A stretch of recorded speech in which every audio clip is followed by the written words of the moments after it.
Hey everybody, I want to just introduce some of the folks in this conversation.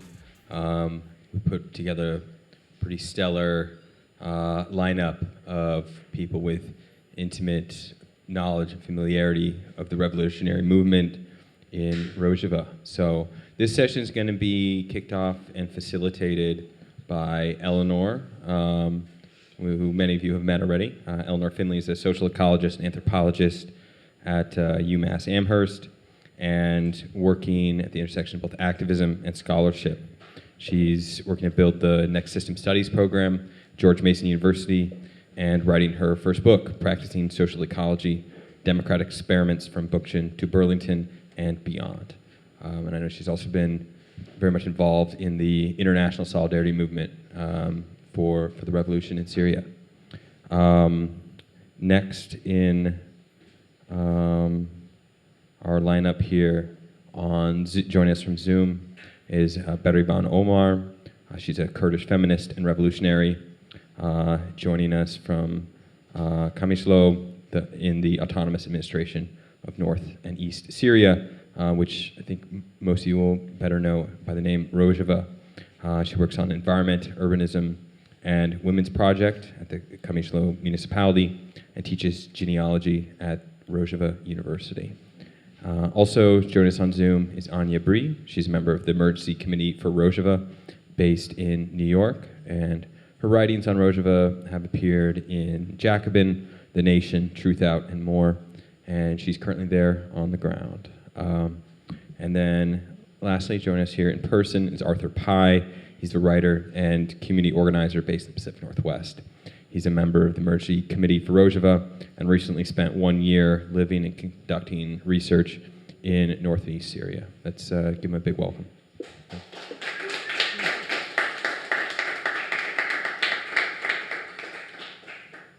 Thanks, everyone. And I just want to say thank you all so much for being here, for the energy and heart that you're dedicating to this program in general, and also to be here in this room for this panel.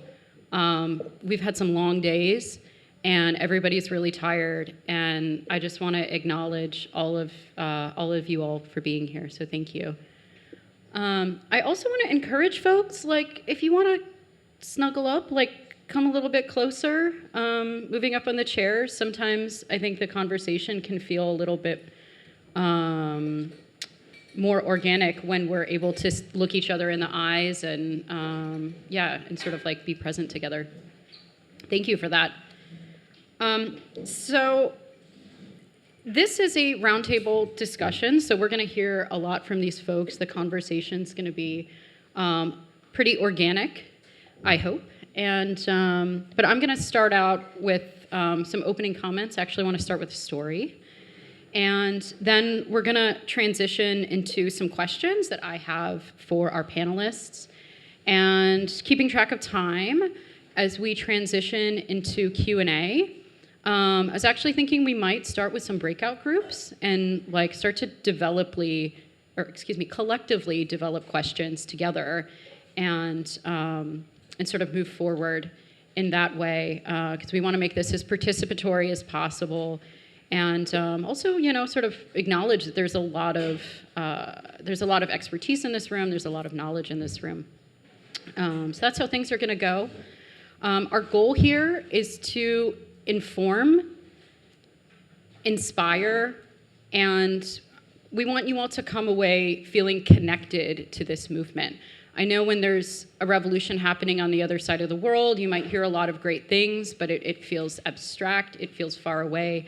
But I think if we do our job right, you're going to come away feeling like our liberation is bound up with the liberation of people in Rojava, and that we're really in this struggle together. Also, I'd like to ask for help from folks in facilitating, just like with keeping time. I'm gonna do my best, but if you're feeling things drag, just let us know. Throw up a hand or do that little swoop symbol. That's all really helpful, so thank you. All right, let me keep going. So I want to add a piece to my own bio, which is that I'm also a student of the Rojava Revolution and the Kurdish Freedom Movement.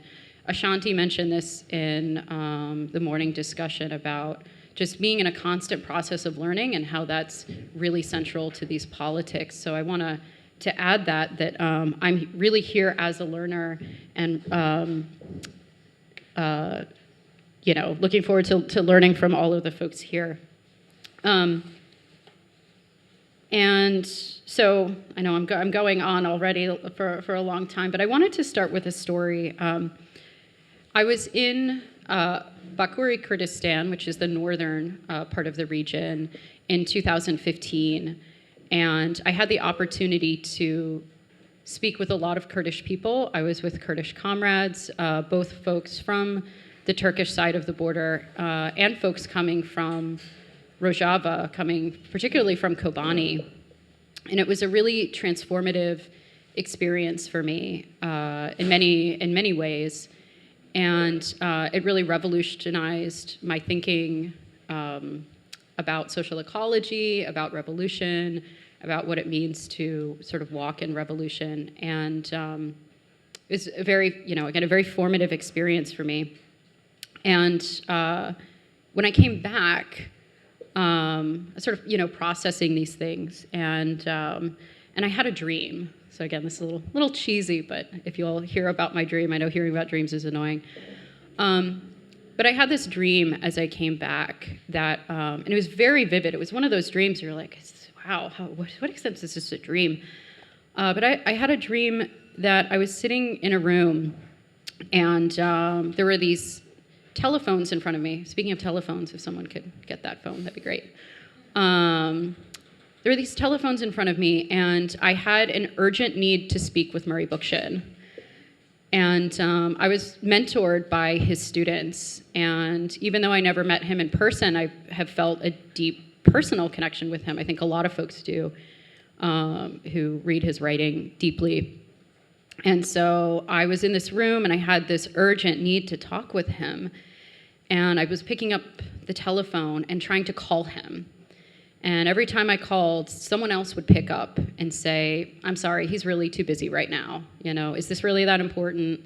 They would sort of blow me off." And so I felt this, urgency to speak with him. And suddenly he was there in the room with me. And he looks at me and goes, "What's up? What is it that you needed to tell me about?" And then, in the sort of like dream logic, in this room with me laid out, there was actually a bed, and there were scarves that I had gotten during my time in among Kurdish people in Bakhuri, Kurdistan.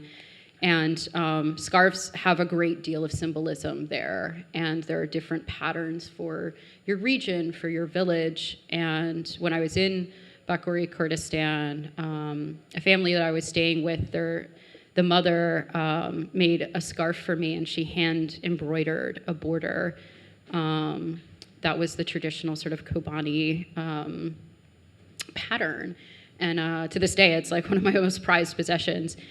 And I said, I need to show you these scarves, and I need to tell you about the revolution that's going on here. And I did that, and I told him about the revolution through these precious items that are also made by women.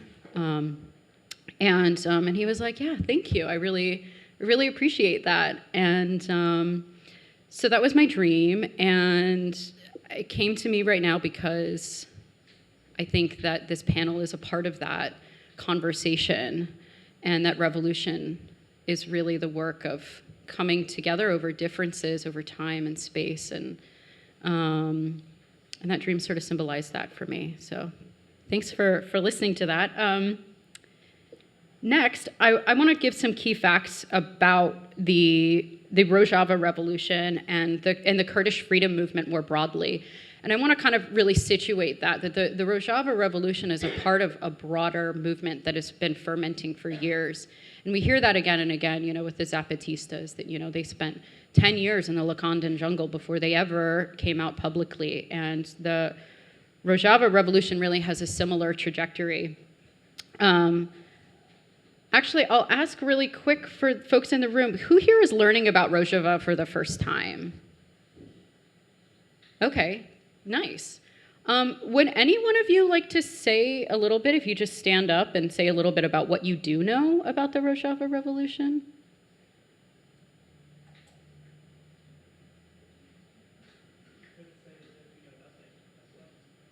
What's that? I said you could say that you know nothing as well.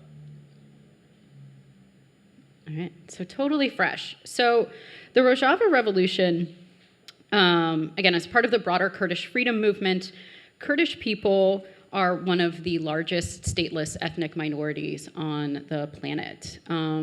It's very difficult to get accurate estimates about how many Kurdish people there are, because they are repressed in the various states that they live in, and those countries don't want there to be information.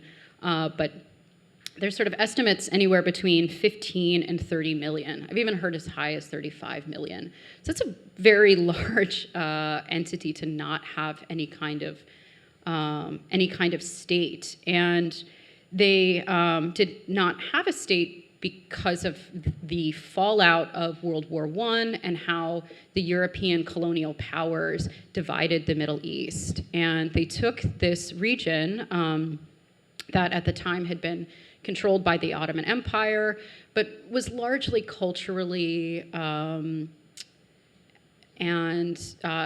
geographically, geologically, historically contiguous, and has often gone by the name Mesopotamia. And they divided it into 4 parts. And the northern part went to Turkey, the southern part went to Iraq, it went to Turkey, Iraq, Iran, and Syria. And so today, when we talk about the different regions, Bakuri Kurdistan, the north, Bashuri Kurdistan, the south, Rojava, and Rojhelat, we're talking about just the north, south, east, and west. And those names actually correspond just to the words for north, south, east, and west. And Rojava is the western quadrant, and Kurdish people there have been struggling for their freedom for a very long time. So the next thing I want to say is that the Kurdish Freedom Movement and Kurdish people in general are very diverse. So we're talking about people who often come from villages, and ranging to some of the most cosmopolitan people that you'll ever meet. So I want to emphasize that, as well as that Kurdish people are very diverse. They have different languages, again, different culture, and different national identities, and also different relationships to their struggle. I want to flag that because we've heard from leaders in various Black liberation movements about how that there's always been a wide range of answers about how to get free, and it's the same story in Kurdistan. There are a range of answers, and within that range, the Kurdistan Workers' Party, starting in the mid-1970s, like many oppressed peoples around the world, they came together and formed a Marxist-Leninist vanguard party. They recognized Kurds as an oppressed class, as an oppressed group, not just by the bourgeoisie globally, but also by the Turkish bourgeoisie. And they saw that they really had to organize amongst themselves to become free, and that they had to organize against capitalism to do it. And over time, and again, I'll let my comrades really get into this, if this is sort of where the conversation goes, they realized that the nation-state paradigm that Marxist-Leninist vanguard struggles were, traditionally struggling towards didn't fit the people whose liberation they were struggling for. It didn't fit their own liberation. And this idea that you would have a single Kurdish state, a single language, a single identity, didn't match the diversity and richness of the Mesopotamia region, of Kurdistan, and that in creating a Kurdish state, they were at the risk of reproducing the same oppression that they themselves had faced as Kurds for all of the other minorities in the region. And through this transformation, they also realized that women were at the center of Kurdish society, and that sexism had been playing out in Kurdish society and contributing to Kurdish oppression in fundamental ways. And really, it was women of the Kurdistan Workers' Party themselves. You know, they had been a part of it under the same leadership as the men, and they realized that they needed to organize independently. So women have really been at the center of this revolution. And it's, again, not just taking place in Rojava. On the Turkish side of the border, Kurdish people have been struggling for what they call democratic autonomy for decades now. And they have faced a great deal of repression from the state. And I think we actually have a lot to learn from them about how you try to bring these politics together when confronted with the state. The Rojava Revolution itself took off after, or in the midst of, in the throes of the Syrian civil war in 2011, when the Kurdish majority of the region, this is now really northern Syria, northeast Syria, they expelled what was left of the Ba'ath regime, and they established their own autonomous self-governance. But I want to emphasize again that the seeds of that had been sown for many years. Finally, to sort of conclude my remarks, I want to add that really the basis of this movement is relationships. In the movement, they call, or we call those relationships havalti, friendship. And you refer to one another as friends. And there's a very cultivated and developed understanding of friendship. So I want to invite all of us to be a part of that, to really think about what it is to have political comradeship with one another and real friendship as human beings. All right, how am I on time? Doing okay? All right. 17 minutes into the overtime. Okay, that's actually not bad. Nice. All right, so without further ado, I want to get in with my panelists. I have some questions. My first question for you all is, how and why did you get involved with this movement? So if you would like to take a chance to talk about yourself, your role in the movement currently, and just a little bit about your history. And if you could take like 5 to 7 minutes, that would be great. Also knowing that there's going to be a lot of follow-up here as well. You'll have a lot of chances to add more. So how and why did you get involved? Maybe we can start with, would we like to start with Berivan? Hello, everyone.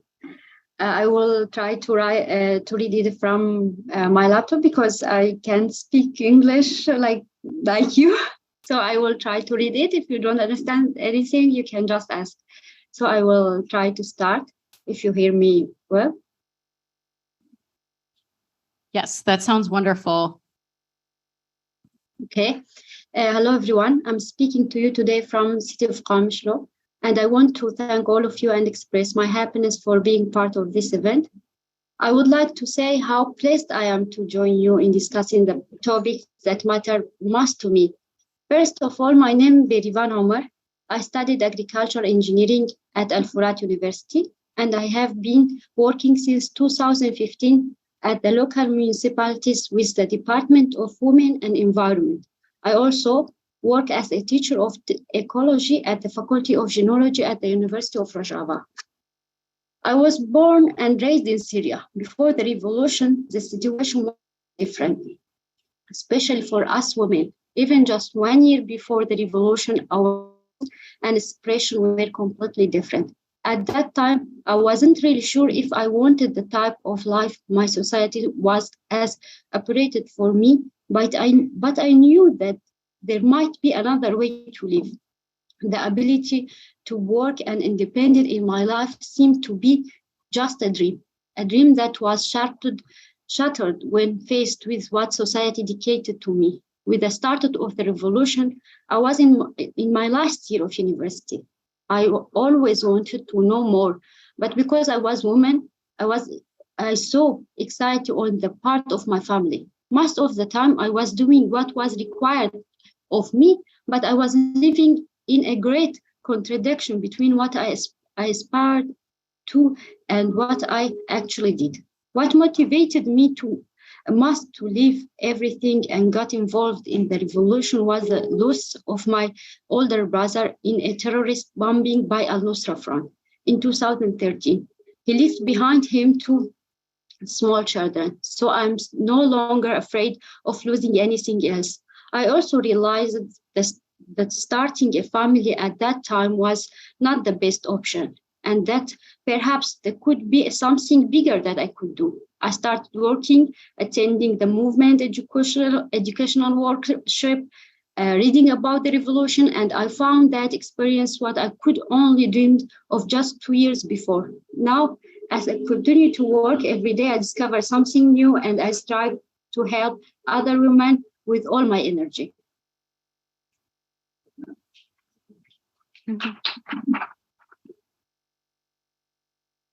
Thank you so much. Maybe Anya, would you like to go next? Sure. Thank you so much, everyone, for organizing this workshop. And Berivan, I know you're nervous, but you did very well reading your introduction, so don't worry. I'll try to be brief because, to be honest, I want to hear more from Berivan and Arthur. But I personally got involved in 2017 during the defense of Kobani. That's when I first even heard about the Kurds, really. Just maybe to start from very basics, I'm from Ukraine myself, but I've been living in the United States for a while now. Got politicized in the United States as well. So I heard about Rojava from various anarchist circles, and I was fascinated by the idea that there is a relatively large number of people who have come up with a set of ideas of how their society should be functioning in a more equitable, more fair way, in a more free way, and they were putting those ideas into practice. And so I started looking into the movement more. I also, like you, Eleanor, I went to Bakur, northern Kurdistan, occupied by Turkey first. I went there in 2018, and by that time, unfortunately, many of the structures that they had put in place there, similar structures to what right now is happening in Rojava, they were crushed or caused to go underground. So communes, in particular, cooperatives. The movement, of course, has survived as a whole, but a lot of those alternative structures were no longer there, and that was very sad to witness. And so it's very exciting, it's fascinating, and quite unbelievable that people in Rojava are able to continue with their revolutionary project despite all the attacks that they have been facing. And then after I came back from northern Kurdistan, I got involved with the Emergency Committee for Rojava, which was founded in 2018 in response to Turkey's first invasion of northeast Syria, of the region called Afrin. And I've been involved with the ECR since then. And I would like to briefly introduce what we do at the Emergency Committee for Rojava. It's basically like 3 areas of work. One is outreach, getting in touch with the various leftist progressive organizations in the United States and trying to build bridges between Rojava, the movement in Rojava, and the movement in the US. The other area is education. We have regular reading groups right now. Just our last session was on how democratic confederalism, the theory that the Kurdish movement's leader Öcalan developed, was influenced by social ecology. In particular, we also had reading groups comparing different experiences globally, looking at the Black Lives Matter, looking at the state oppression that African Americans have experienced in the United States, and trying to compare that with the Kurdish people's experience. Also had a whole series on the Kurdish movement and the Zapatista movement. So basically just trying to spread the ideas, but also kind of collectively understand what is happening there and how we all can learn from the experience in Northeast Syria. And finally, what we do also is advocacy. We basically try to emphasize that the United States is directly complicit in Turkey's ongoing war on Kurds more generally, but in particular right now on northeast Syria. And the US has been complicit for decades in different ways, and maybe we can talk about that a little bit later. But recognizing that complicity, we also feel like we have a certain responsibility. We, as people who reside in the United States, who are constituents of our government, even whether we like it or not, we have certain responsibility, but also some leverage to possibly put pressure on the United States government to stop supporting Turkey's war.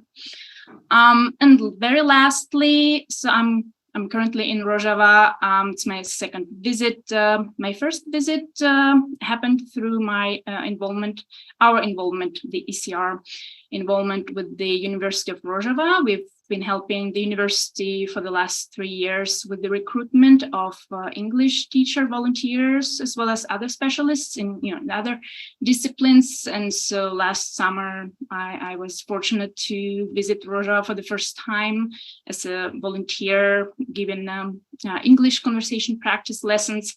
And this time I'm planning to do the same.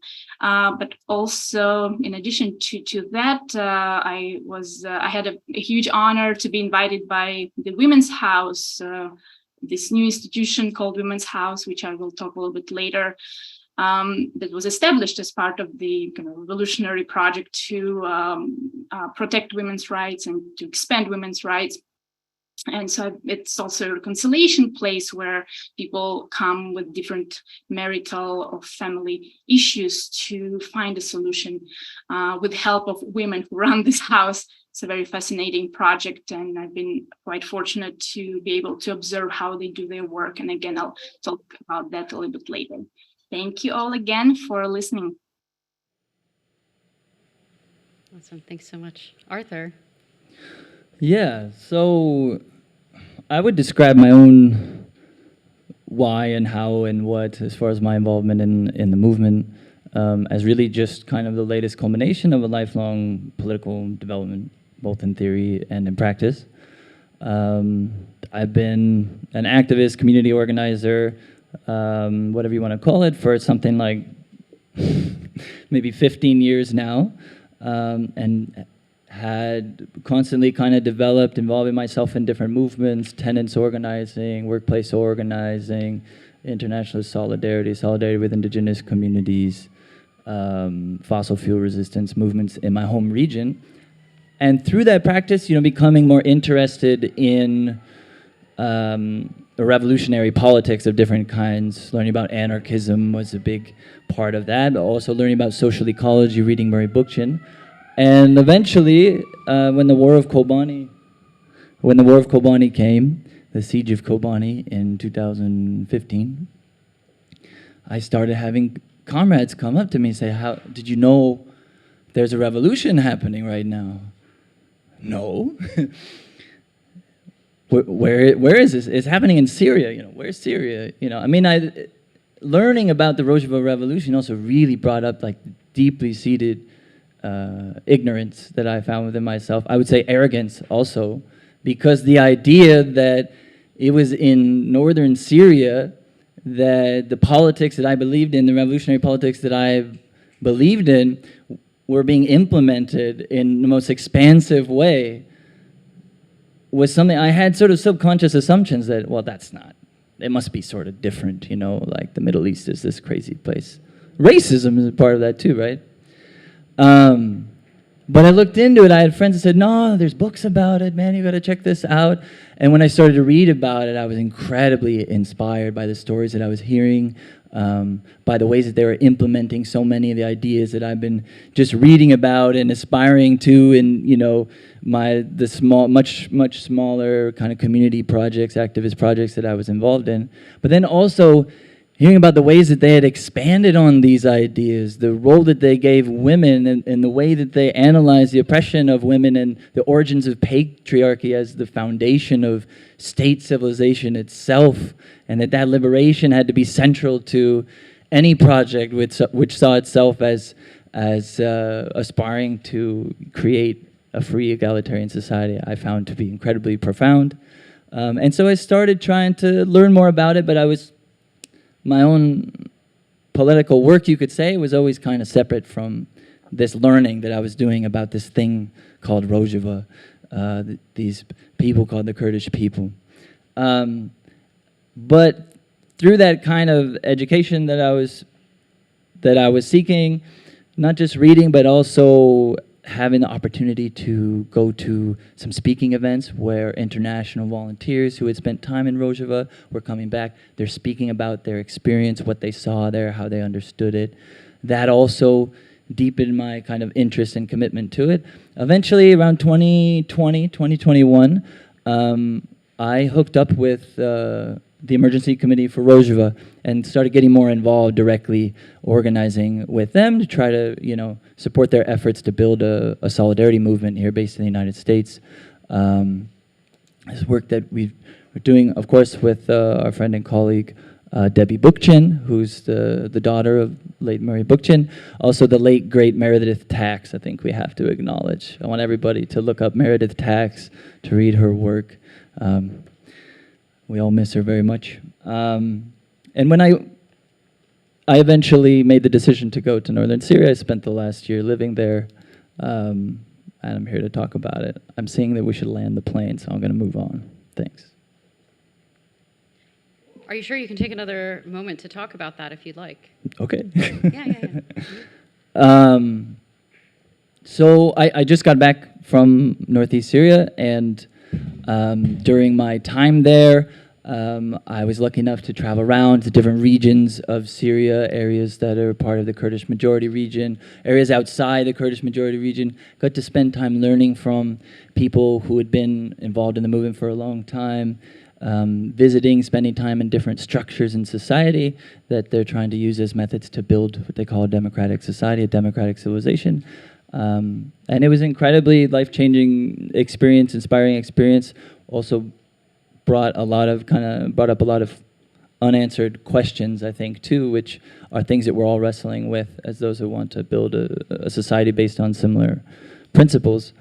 So it opened my mind as much as it sort of like gave me some specific answers to, okay, we need to come home and do things like this. It really kind of just expanded my perspective, I think, on what it takes to build a revolutionary movement, all the messiness and the contradictions and the challenges that come with something like that. But yeah, I think we can move on. Yeah. Yeah. Thanks. Yeah. That's actually a perfect place to leave off. I want to dig into that. So, what kind of revolution is this, and what are some of the contributions that this revolution is making? I realize nobody here is really sort of dug into what does this revolution really constitute? What's changed? So I guess we'll start again with Berivan. What kind of revolution is this, and what are the contributions of this revolution? One of the most important features of this revolution is building ecological society and women's freedom. This is I see as closer to me than anything else. And I see that is something what was really lacking in our society. Since the beginning of Rojava Revolution, we have seen the emergence of a new concepts which we had not been aware of it before, especially the concept of a democratic nation based on three main principles of democracy, ecology, and women's freedom. The principle of women's freedom is present in various fields of our work. We now have co-chair system, which means the presence of men and women in all leadership positions, both of whom have the same rights and the same duties. Moreover, there are such a new institution like Women's House, the Council of Women Justice, and Women's Economy, all of which have played a role in breaking the stereotyped image of women in the region and have helped women to play an effective role in governing the society. The principle of democracy is visible in the work of municipal council and elections.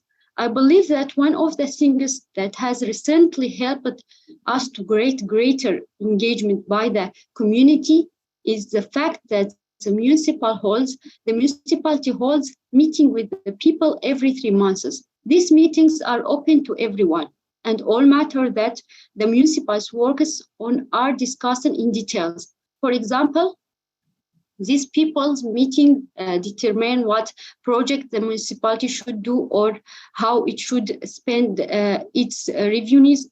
Additionally, the commons, which is the smallest cells in social organization of Rojava, plays a major role in all the issues within its geographical scope.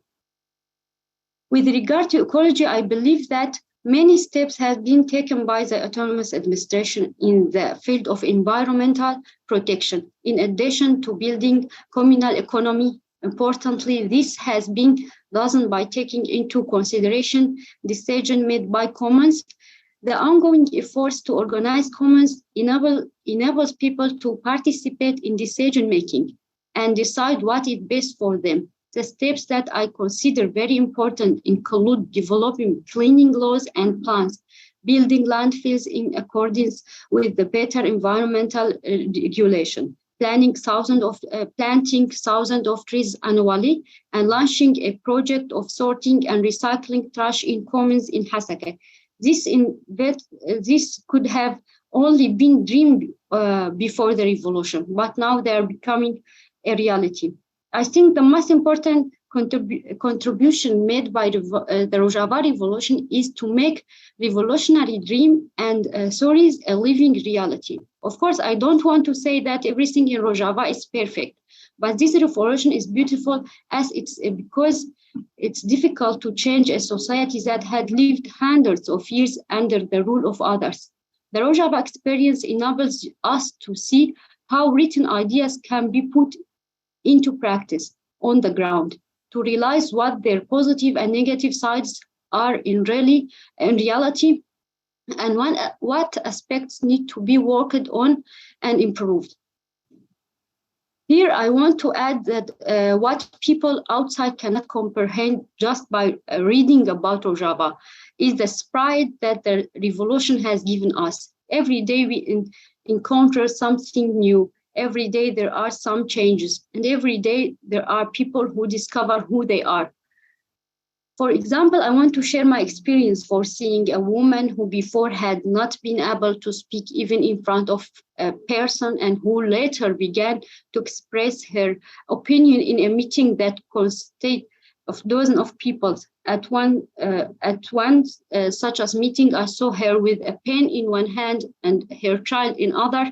Despite all the difficulties, she believed that this is the way to live, and in order to introduce fair and equal thinking to our society.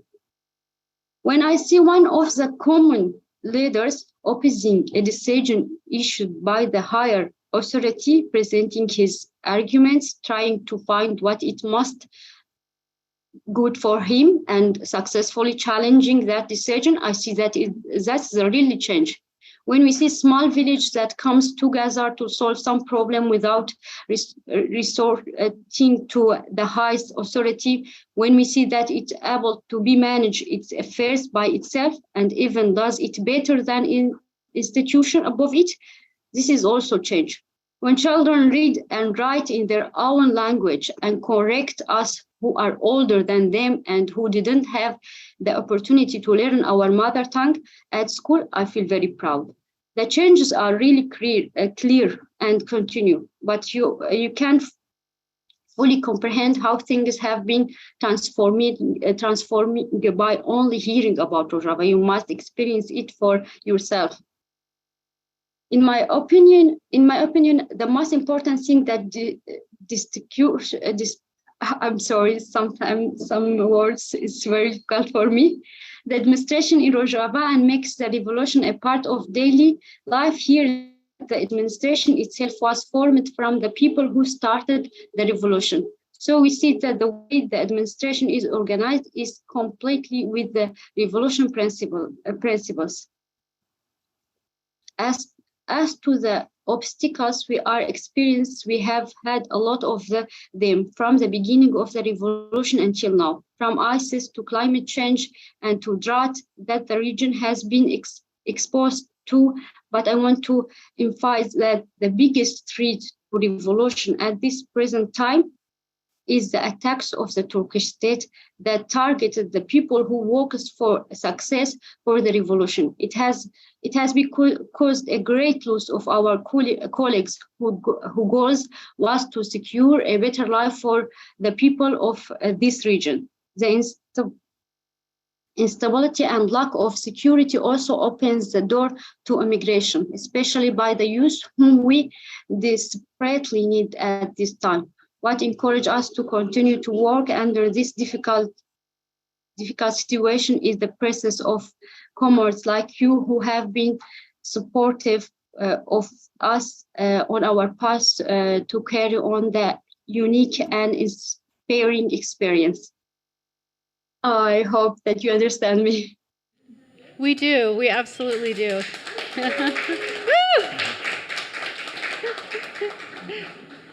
That's wonderful. And we'll have some time to get into some of the many wonderful contributions that you raised. You also started to talk about the challenges. We'll have more time to talk about that as well. And Berivan, if you have trouble understanding me, please just, wave or, feel free to tell me as well. I understand you very well.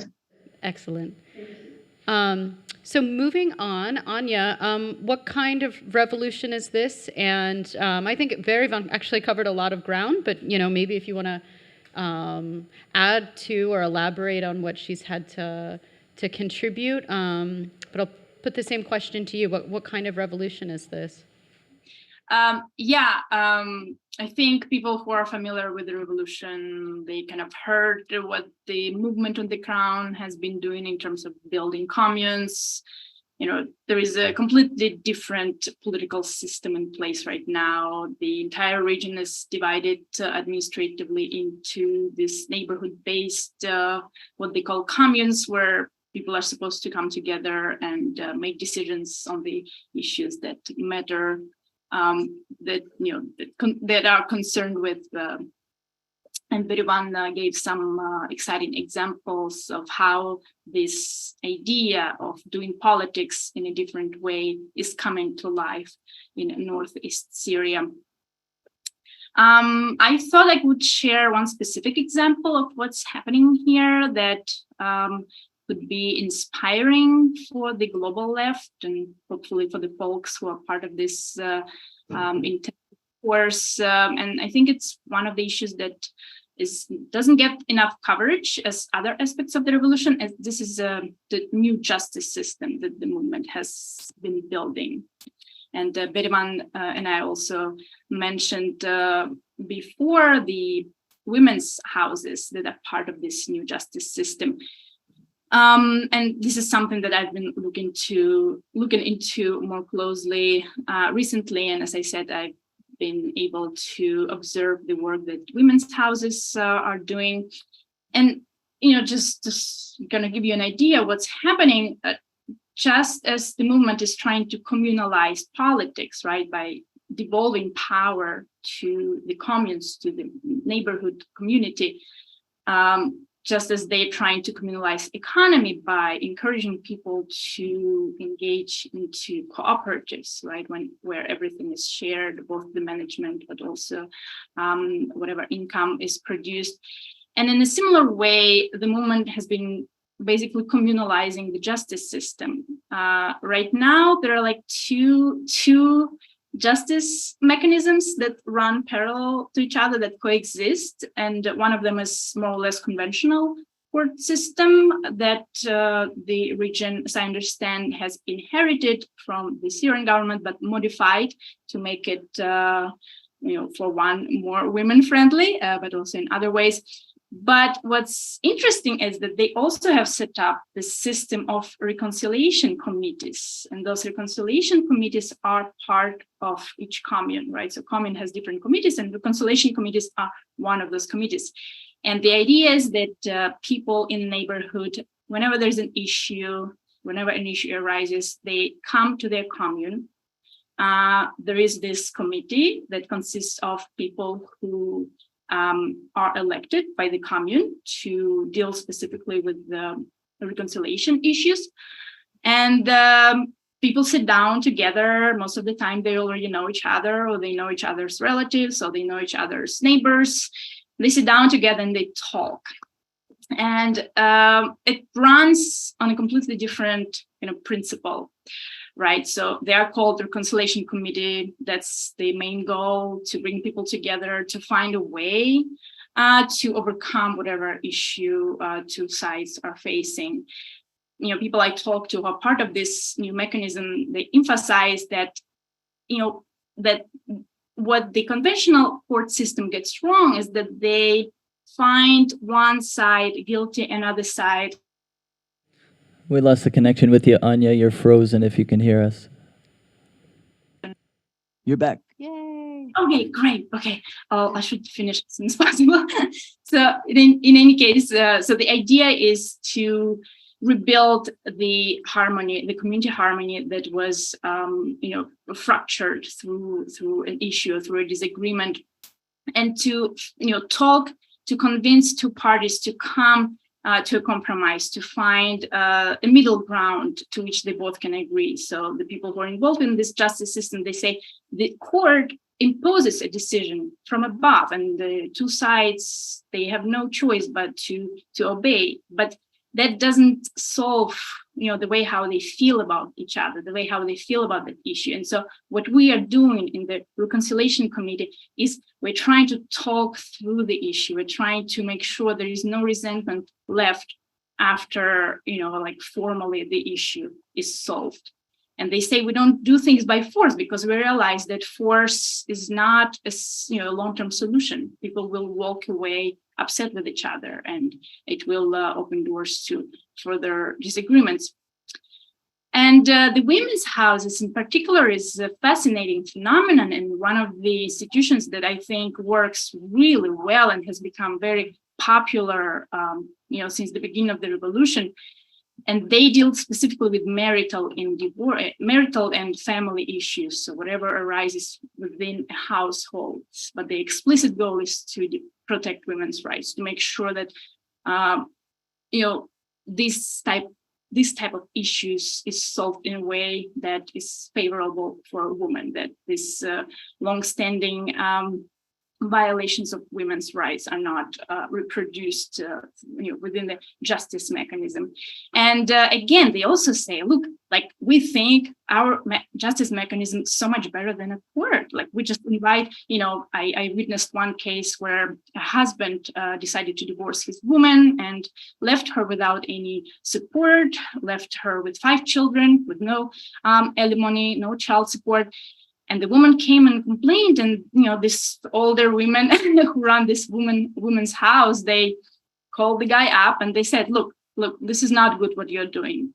Why don't you come for a coffee and we'll talk? And they told me, this is how we think issues are solved. If you go to a court, it's going to be very formal. It's going to be very difficult. Why don't we just solve our issues over a coffee? Right. And, another principle is that they see these opportunities, right? This bringing together different sides, people who are wrong, people who have committed, something, some harm, have caused some harm to others. They see these opportunities to come together and to talk about that harm also as a transformative opportunity, as an opportunity to tell that person, look, this is not good. Why did you do this? To try and change, how people behave in this world.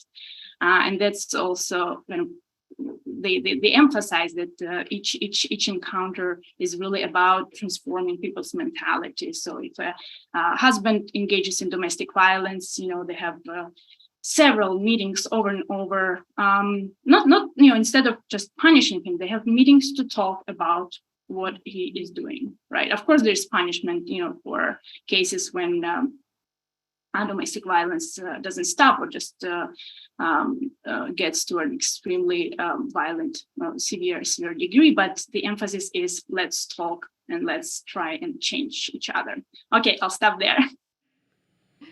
Wonderful, thanks. So yeah, I feel like I've been sort of remiss as a facilitator. You know, I want to emphasize that this revolution really is based on principles of confederal direct democracy, and the philosophy there is called democratic confederalism.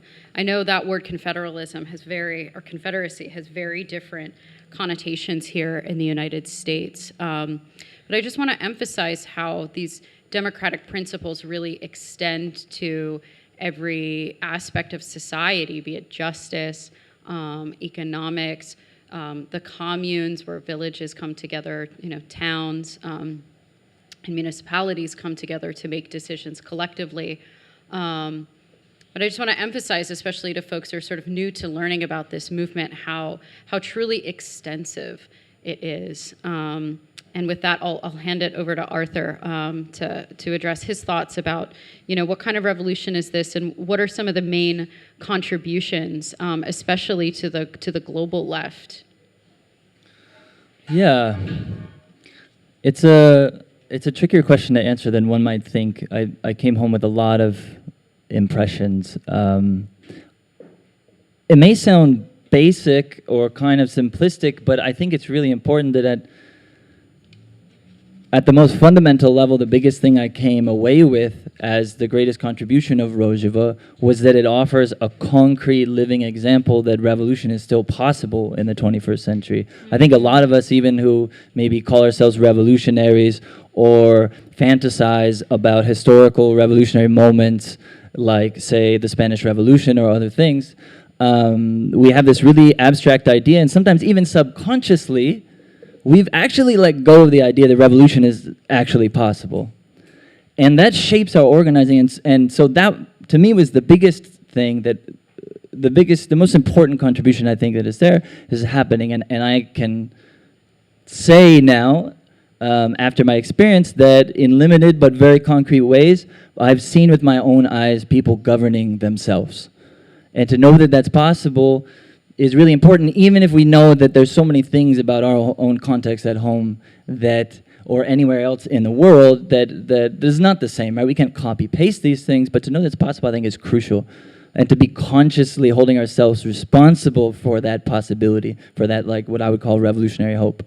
But then the second thing was that a real revolution, not our idea of something that happened in Spain, right, which actually was also a messy revolution, that a real revolution is a mess of contradictions.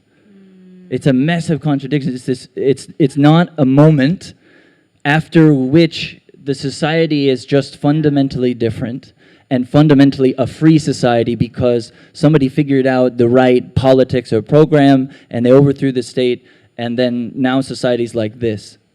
You know, and even to try to learn the lessons, I think we have to get rid of that idea, because it's very easy for those of us who've gone to Rojava, who aren't a part of the movement. We see what's happening there, and it's very easy, I think, if you don't have that perspective, to say, well, this isn't utopia.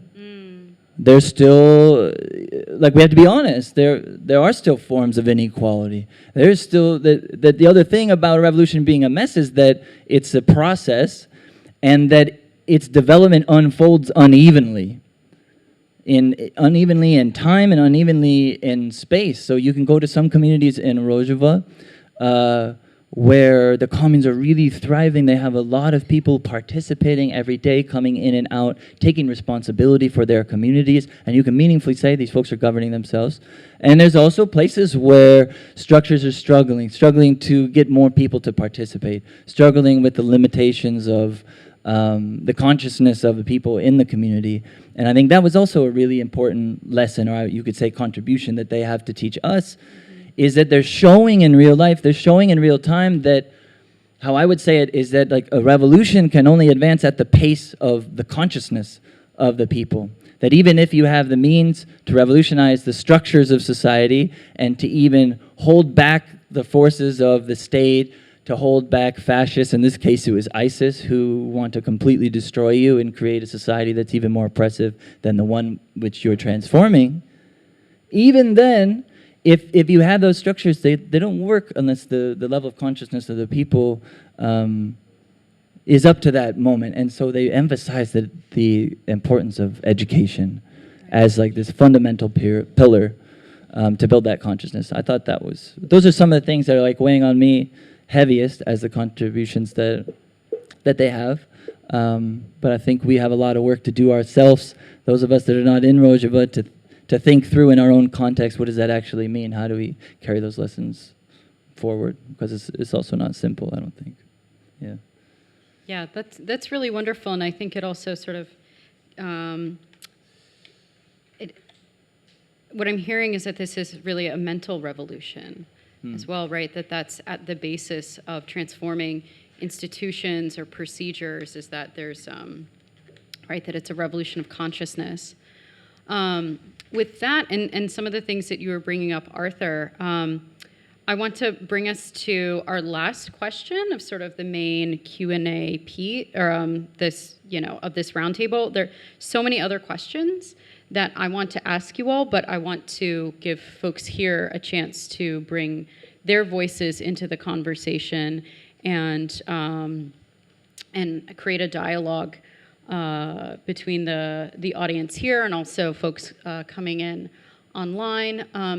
But I would like to ask, what do you see as the Rojava Revolution's biggest challenge, and how can we help? Yeah, I think I would like just to expand on what Berivan said when she said that right now the biggest challenge, the biggest threat to the revolution is the Turkish state.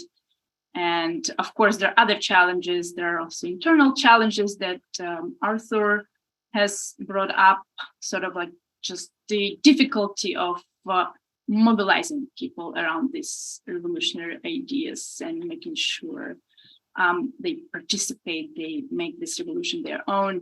But I feel like we really cannot assess, we cannot even evaluate those internal challenges as long as there is this huge external threat that continues to undermine the movement, the revolution, the people's lives in so many different ways. And I think it gets very clear to the people on the ground, as well as to us who are supporting them from outside, that Turkey has decided to make this region unlivable in various ways. And it's been doing it even without invasions, without further invasions. At the moment, people may know, Turkey is not able to invade the region on its own. It has to have the permission from either the United States or Russia, both of whom has presence in Syria. But even without an invasion, which would be, would create a lot of outcry from the international community, as it did in 2019 when Trump greenlighted Turkey's second invasion. Without that, Turkey has been able to subject this region to continuous forms of violence, not just military, and that's a big one. Bombardments have continued since 2019, despite the ceasefire that was agreed upon between United States, Russia, Turkey, that Turkey would not continue its invasion. So there have been constant bombardments. There have been irregular assassinations of political leaders of the region that Berivan also mentioned. Turkey has been targeting the best people, the people who are at the vanguard of the revolution, the people who have been involved for the longest time with the revolution. Turkey has also been targeting civilians, intentionally targeting civilian areas. And that's just the military side. Turkey has also been cutting water. Water is the basic necessity for the people, especially in this region, given the climate conditions and given the impact that the global climate change has had on this region, which Berivan also mentioned.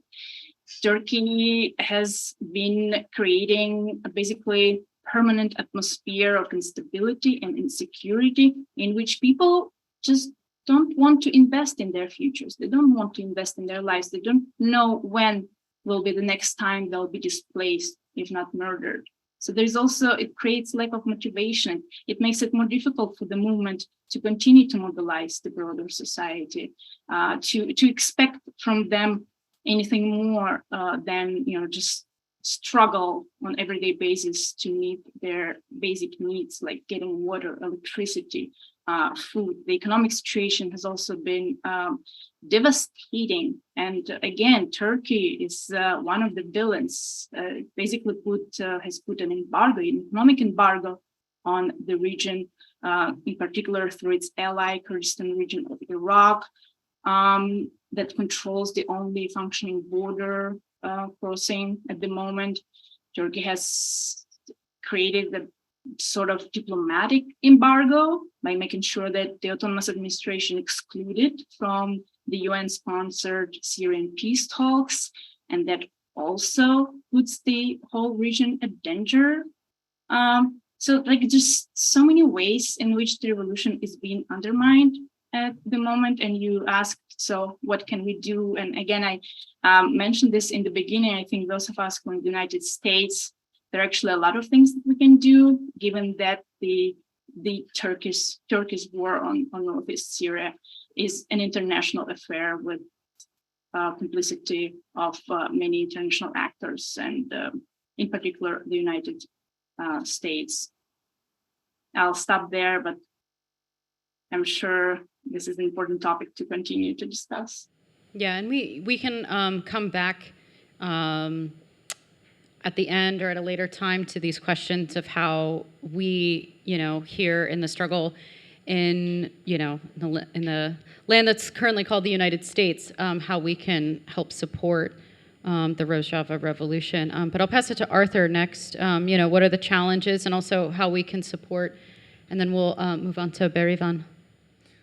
I'm not sure I can add much to what Anya already said. I think she raised all the most crucial points. When it comes to us thinking about our own role, the number one thing is to think about our complacency with everything that the United States is doing, the role that the United States plays in arming and giving diplomatic support and essentially political immunity to the enemies of Rojava, to the Turkish state.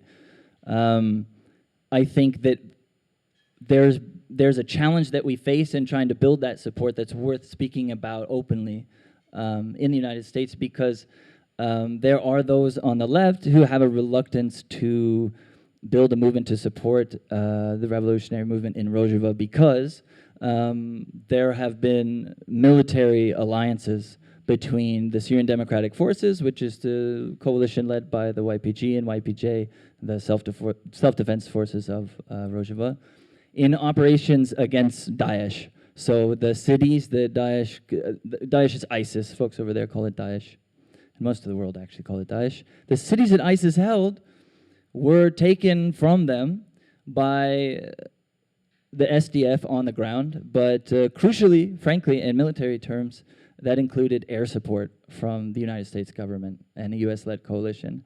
And that's messy, right? Now we're talking about like the contradictions, but we're also talking about the reality of defending a revolution, sometimes by any means necessary. But it's important to understand, I think, that the United States has always been reluctant to give its support to the revolutionary project in Rojava, and that a military alliance is very, very, very different than a political alliance. Right? I mean, the Soviet Union and the United States had a military alliance against Nazi Germany. Was that a political friendship? No, we know, of course not.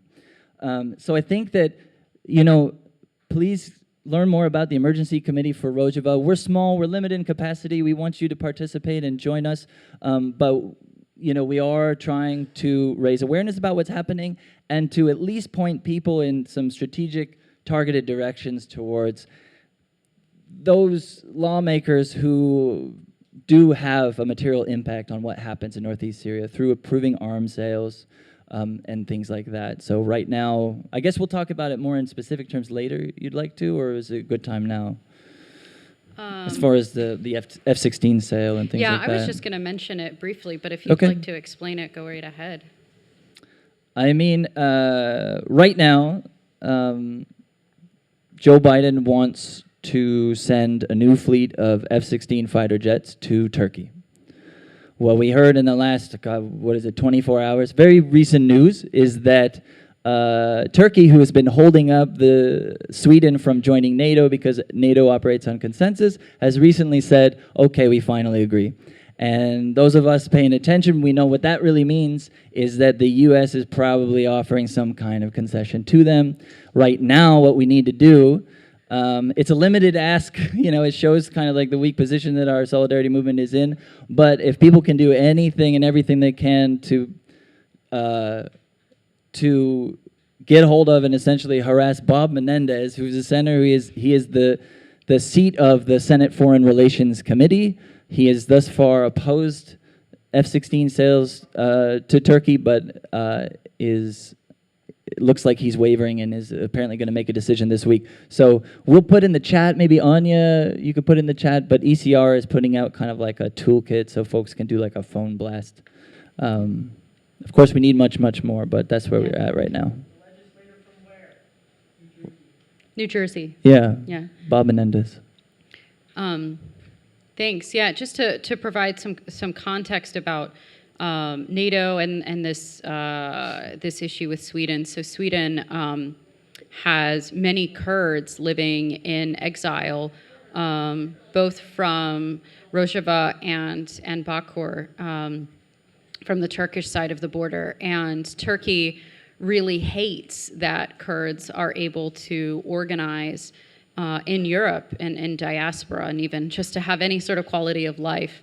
And so one mechanism that Turkey uses to repress Kurds and their liberation and their political organization is they label virtually every sort of organized presence as terrorists. And they have been able to use their position as sort of the door to Europe to leverage against the United States, to leverage against NATO and say, hey, if you don't criminalize these folks in the way that we want you to, we will, allow floods of refugees into your country.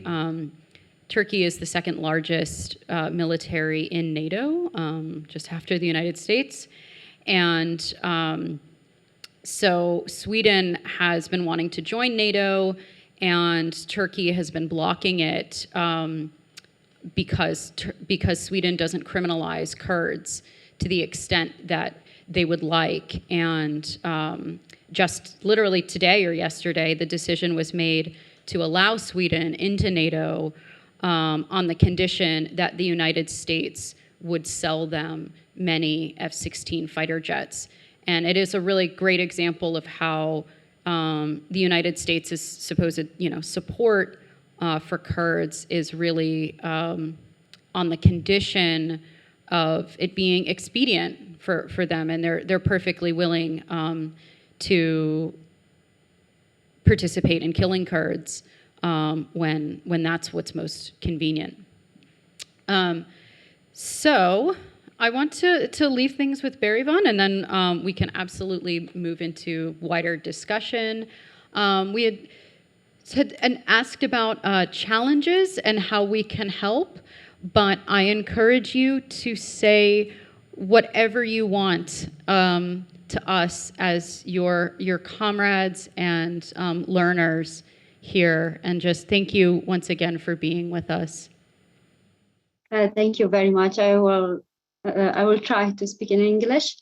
Like a person from Rojava now, sitting in Rojava, it's very difficult to ask the situation now because the Turkish drones attacks, it targeted people who works in consuls, in municipalities, in everywhere, and nobody can imagine the situation.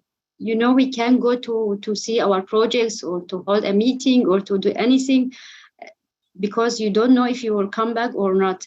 So it's very difficult, especially now in these days. I mean, in this, because every time there is plan on a drone on the sky, so we were to protect ourselves, and we want to protect the others because we want them to stay and to work, but we don't know what will happen if they go to handle a meeting or to see another project. So it's a very difficult situation. I can't explain it. It affects our work and the idea that we talk about and the things we want to change. So the most important thing that should be stopped, I don't know how, is this point. And thank you very much because you discussed this thing and try to help and try to find a solution. I don't know, maybe standing with us, discussing this thing, making a pressure for the people who take this decision can be useful for us. But the most important thing is this point. I don't know what to say more. And I agree with Anya for everything she said. Yeah, thank you so much. Before we wrap up, Anya or Arthur, do you have concluding thoughts or things that you would like to folks to know? Just wish I were there with you guys in the room. It's always so much better to be together in person. Yeah, thanks so much. But yeah, let's get some questions. Hi, I'm Crystal. Thank you so much for being here. It's incredibly inspirational. Something that I've struggled with in directly democratic spaces in the past is apathy by people who are not necessarily in leadership or running the space, but we would like to hear their opinion from. And you spoke of these challenges with people who are feeling disillusioned or not wanting to invest in their futures because of the instability. If I were one of those people, if, say, we were having a conversation, what would you say to someone like that to try to get them to want to participate and want to have their voice heard? I know, Anya, you had mentioned that. Would you like to speak to that, to this this feeling, I would imagine particularly among youth in Rojava, that it's difficult to build a life because of the violence and the uncertainty that comes about from the threat of invasion and bombings? I'd like to see Berivan, perhaps. Yeah, I mean, of course. If you want Berivan, it's up to you. I don't know if I get it right, the question. If some people who didn't involve it, this is the question.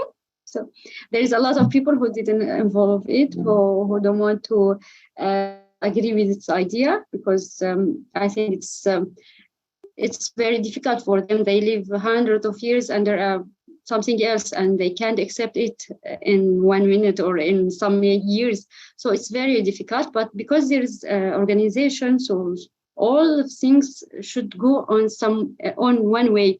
There is common. If somebody wants to solve his problem, he should go to common. It's like a rule. So he involved in this. He go to there because this is the way. He should go there to make his needs like in reality, or to make it happen. So this is something very difficult, and there's something else. Men, they didn't accept the women freedom. It's very difficult for us, and we face a lot of this case. So there's a lot of education. We try to start it with schools because it's very different here. In the past, it was something else, and now we need to change. So there is a lot of this case, and this is some difficulties that we faced, but it's solved by the time. And now it's better than 2 years ago. Wonderful. Anya or Arthur, do you have anything else to add? And then, if not, we'll move on to the next question. Arthur, just to change the order around, maybe now you can go. Okay. Sure. I mean, I thought I'd try to quickly share just a few like concrete organizing methods that the movement uses that I witnessed to try to get more people to participate. So for one, like Eleanor mentioned, youth who are kind of like uniquely affected by the issues of society and can often be apathetic. The movement has what they call a revolutionary youth movement, which takes like a leadership role within society among youth. And they develop all kinds of programs in society. They do sports programs. They lead educations. They participate in the youth structures of all the various levels of society. And they take a sense of responsibility for getting more youth to participate, for understanding them. And that doesn't just mean putting on events and expecting people to come, but it often means actively seeing it as their responsibility to go out and meet with people, often even one-on-one. And that's a part of a broader kind of approach, as far as I saw it. For example, in the commune, which again is the lowest neighborhood level of direct democracy, there's two what they call co-chairs. It's a man and a woman, and you can kind of think of them as like full-time neighborhood organizers. And one of their main roles is to go out and visit the families in the neighborhood.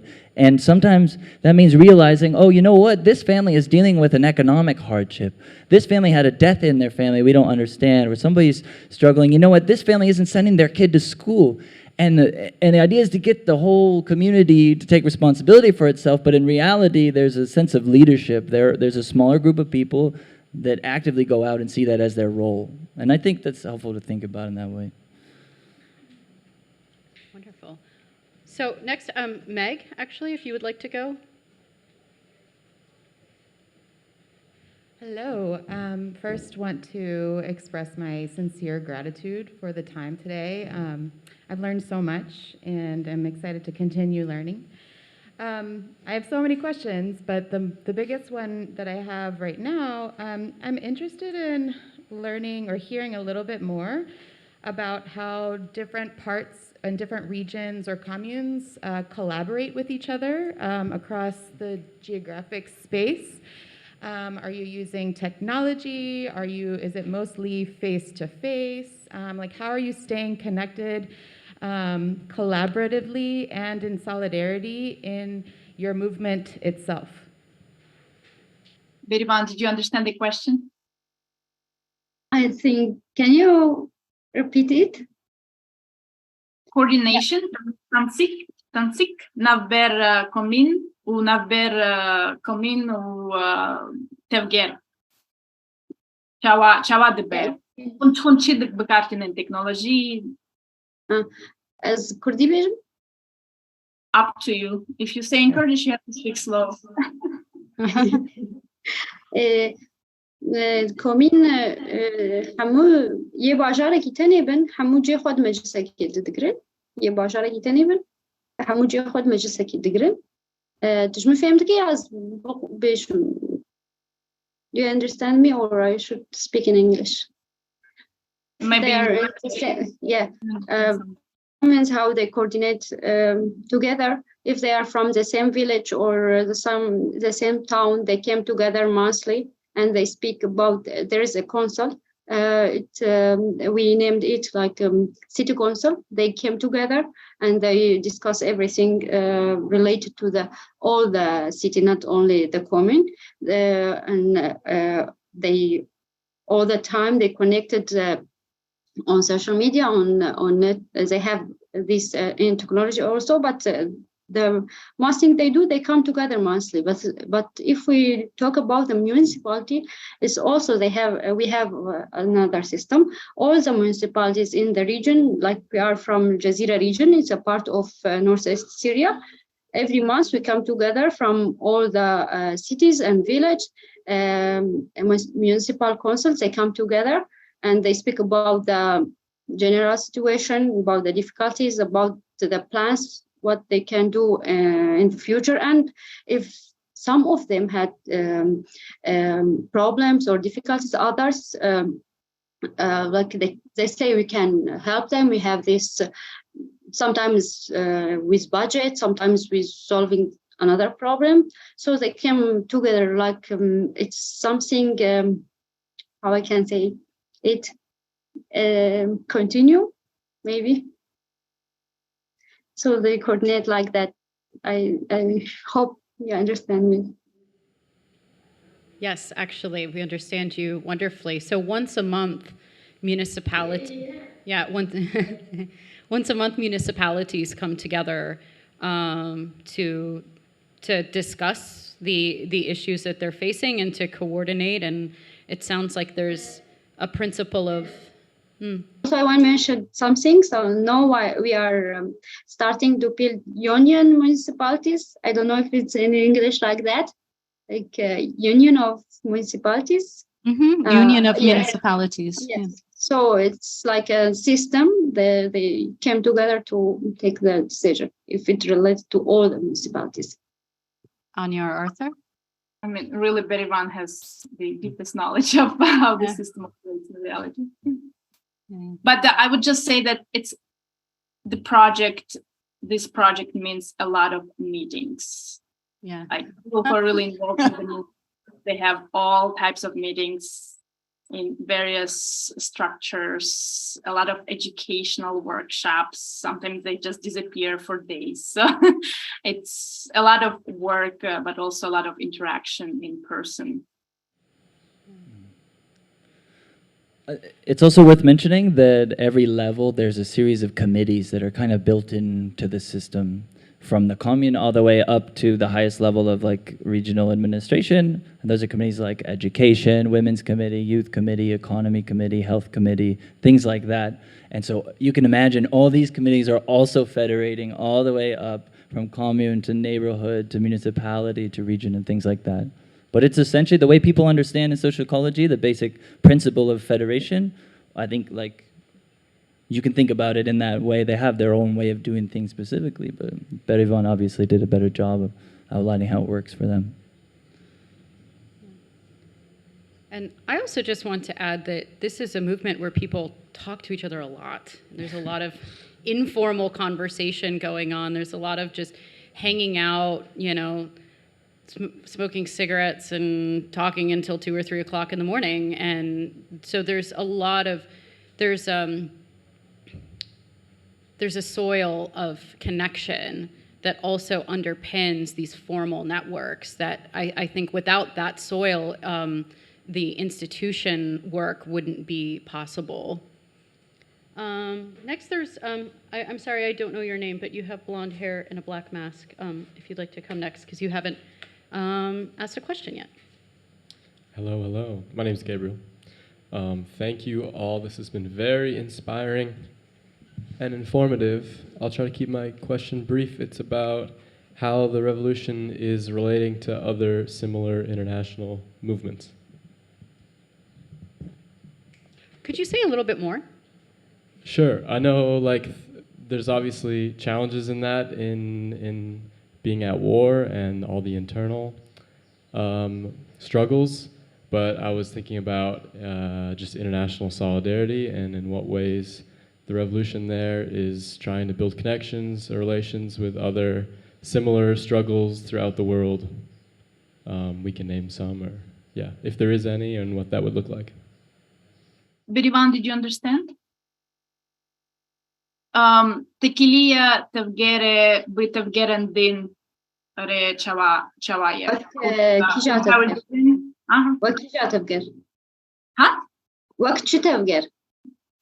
شورشگر انجی تفگرن جین انجی تفگرن اکولوژیک مثلا بارسلونا انکمو از دزانم کوتا کلیه وان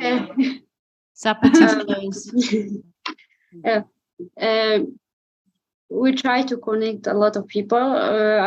I don't know how to explain it, but we try to connect with people more than states or countries. We have a lot of friends. We have relation with them. They found a project in Rojava. They came here. We go there and work together. So we have a lot of this relationship. I can name them now, but with the people who want to talk to us to know more, we're open for this, and we try to build this relation with others. But sometimes the language, sometimes the situation here didn't help us too much to reach all the movements. So now we have many relation with a lot of people around the world. Maybe you can talk a little bit what your relationship has been with Barcelona municipality. People know about with Barcelona we had a project, many projects. It's not only one. To start sorting waste from homes in two communes in city here or country here in Jazeera region, and they found this project and they give us training, and we are like municipalities stay to implement this project on the ground, and also another project in waste management, health waste management, it's like building a station to treat the health waste.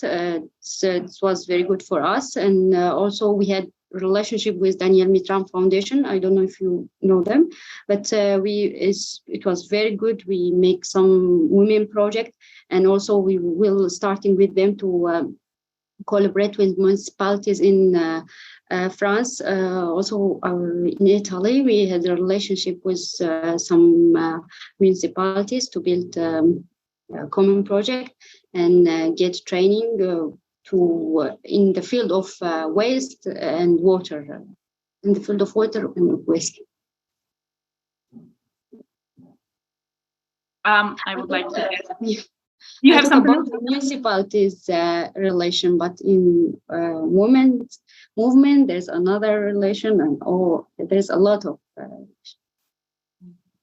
Yeah, and the women's movement, I think, particularly has been very active and has succeeded quite a lot in reaching out to other women's movements around the world. For example, in Latin America, I think we haven't done enough to connect it to the folks working on these issues in the United States and North America, but in Europe, Latin America, the rest of the Middle East, for example, as I know, there's a very strong relationship between the women's movement in Rojava and some women's organizations in Afghanistan. Also, the uprising in Iran and the Kurdistan occupied by Iran. There are also organic links there to the movement in Rojava, as well as just pure inspiration about what they have been able to achieve. And also, as Berivan mentioned, they're trying to connect with the movements, with people, with civil society. They call it civil diplomacy. There's actually an organization in Northeast Syria called Civil Diplomacy Center, and they have been set up specifically with this purpose. How can we connect to other leftist movements in particular, but broadly, broader civil society around the world? People can check out their Twitter. They're very welcoming to explore any opportunities for collaboration, learning from each other. We at the Emergency Committee for Rojava, we have done some meetings between cooperatives in Rojava and cooperatives in the United States, unions in Rojava, unions in the United States. There are also a lot of ways in which we could help the movement in Rojava to reach out and build those bridges. As Berivan said, language is one big barrier, which we could get additional support for in terms of translation. For example, we are very lucky that Berivan speaks such English so well that we didn't need a translator. I would maybe just add that, for those who aren't as familiar, that the Kurdish Freedom Movement from its inception has been a fundamentally, fiercely internationalist movement. Historically, even in the 70s and 80s, there's a very strong relationship between the Kurdish Freedom Movement and the Palestinian Liberation Movement, for example. But also, just to add kind of a category that I didn't hear yet, is that a big part of the movement is open invitation for internationalist volunteers who come from all over the world to come to Rojava to participate in various structures, and the movement has explicit structures for integrating internationalist volunteers into both civilian and military work. And that's been the case since not long after the revolution began, and in fact many internationalists were killed, for example, in the war against Daesh, fighting side by side with the YPG and the YPJ. Yeah, I want to echo that as well in my own involvement and witnessing of this movement, is that it's extremely international. If you go to really any major city in Europe, you'll find Kurdish assemblies and organizations. You'll find women's groups, and they'll be working with the left in those areas. And we're actually kind of, one way we're unlucky here, particularly in the United States, where the restrictions on people's ability to get visas, to immigrate here, we've been cut off in a way that many other parts of the world haven't. Also we mentioned Latin America. There are folks who've come from all over the world to be part of what's happening in Rojava, and often to put their lives on the line. I just want to echo that as well, that this is very much a global movement. Okay, Haley. Hi, thank you everyone today. One of the questions that I wanted to ask, the attention to women's rights in the movement is really interesting and wonderful to hear about, but the ways that I'm hearing you speak about it, there seems to be this reification of this women and men binary, and I'm just wondering and curious about if there are gender minority people who are Kurds who are impacted by these conversations and efforts, and if just like what that looks like in Rojava. And also within my own personal knowledge of the Kurdish Freedom Movement and Rojava, I was wondering if you could talk about the relationship to Kurds outside of Rojava, and if these same kind of political structures are being implemented in places outside of Rojava, or if that's a very hyper-local sort of framework, or just like what that, like how Rojava is contextualized within the larger Kurdish Freedom Movement. I just want to flag, those are two huge questions. We might want to tackle them one at a time. So the first question is about the gender binary and the presence and role of LGBTQ people in Rojava, and particularly folks who might not see themselves as men or women, or might be transgender, and how those folks are interfacing with the movement.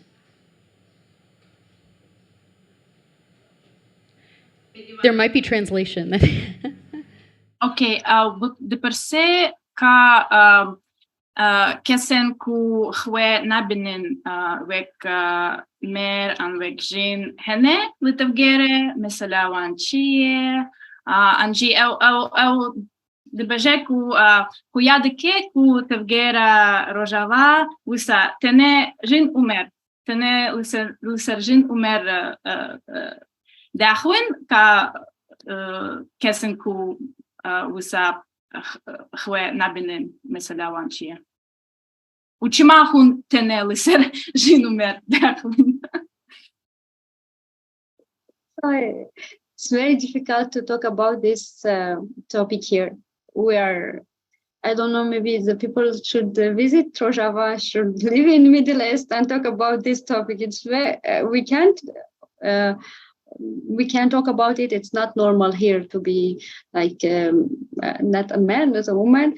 Here, yes, we're not against this. Like a movement, we're not against this, but in the society, it's something you can discuss it. It's very sensitive for people because everybody is Muslim, and most of the people here is Muslim, and even if they are not Muslim, others also they don't want to encourage the society, but like a movement, we don't have any attitude or opposite in this thing. Or maybe person have the right to be what he want, but it's very difficult now. Maybe we need many years to deal with these problems, not with these problems, with this object or. Yeah, I hope you can understand it, but it's very difficult to talk about this thing here in Rojava. Thank you. I can add something. I mean, I kind of appreciate the movement's honesty about how they deal with sensitive topics, and this is one of the sensitive topics. And I think, you know, when we talk about the situation, indeed, we have to really look at the things from the starting point, that how conservative this society was when the revolution began. Not, you know, compare the current situation with the ideal that the movement wants to achieve, but compare it with what was the starting point of the revolution. And it's really conservative. After going to northern Kurdistan, after visiting northern Kurdistan, I came to Rojava. I was surprised how much more conservative this society is. You know, so I think it's just going to take the movement longer time to start dealing with the most sensitive topics. And I think one of the achievements of the movement too is they kind of found a way how to deal with such topics, right? For example, the women's freedom, they've come a long way from where they started, and they don't do that through imposition, right? They realize that imposing new ideas, imposing new practices, like just 100% imposing things doesn't work. There will be backlash by the society. And even we can see it, for example, in terms of women's issues, how they have to negotiate with the Arab population of Northeast Syria. It's even more conservative than Kurds that do not want to accept the new women's laws. They do not want to accept new studying women's freedoms at schools, at universities. And I think, we've seen previous experiences with previous revolutions when things were imposed from above. And I think we've seen many examples when that approach, to changing things just didn't work. Like you need to have a more organic, more longer term way of introducing new practices and ideas to prevent the society from rebelling, against the movement that wants the best for that society. I don't have much to add, but I just wanted to mention that I did speak to some women in the movement about this thing, people who work with genealogy, people who are members of the YPJ, and both local and international comrades. And what they told me is that this right now is a very lively discussion and debate in some of these structures. The movement is wrestling with these questions, especially, I think it's safe to say, especially where there is interaction and participation between internationalists and the movement. But I couldn't agree more that it is also important to understand the context. Yeah. Mm-hmm. Yeah, and just to, to add to what some of that context really is, I mean, even in some parts of Rojava that are really the heart of the revolution, just a few decades ago, women were not allowed to go to school. Women were not allowed to participate in public life, and it really is a testament to the movement as a whole that women have been able to participate so centrally, even to participate in something like the Kurdistan Workers' Party, that they have worked tirelessly to make that an honorable choice for their daughters, that to be really deeply committed to the revolution is seen as something that your child can do, and be, to be deeply honorable, and again in a place where women are often not even allowed to go outside by themselves. That's an enormous shift. And so, yeah, just to sort of flag that, these are the kind, the scale of what folks are up against. And I also want to flag that there are other nation states in the region. There are other powerful religious forces in the region that have also been working tirelessly to keep women down, to repress women. And we should be thinking of that as well, that this is not just something that these extremely repressive norms are not just somehow part of the culture.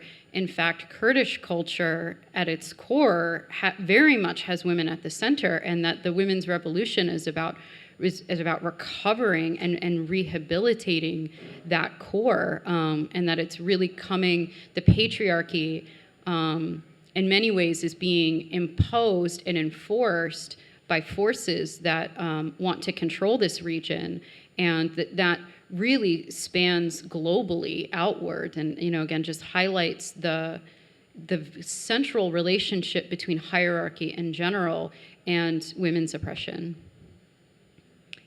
I think Ray has a question. Oh, and there was one more about was it not? But let's get Ray's question, then maybe we can circle back to that. I actually want to hear the response to that question. What was the second question again? I'm sorry, I'm forgetting. For my question? Yeah. Contextualizing Rojava within more Kurdish. Yeah, the relationship of Rojava to Kurds in general, right? And there's this very significant diaspora with really millions of people living abroad.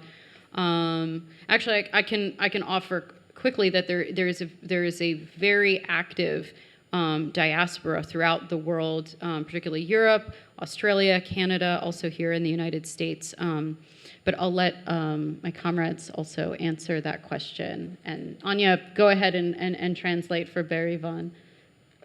Berivan, tekilia tevgera Rojava u tevgera Kurda parçiyan din a Kurdistan. Tevgera Kurdli parçiyan din Kurdistan, anji derve Kurdistan.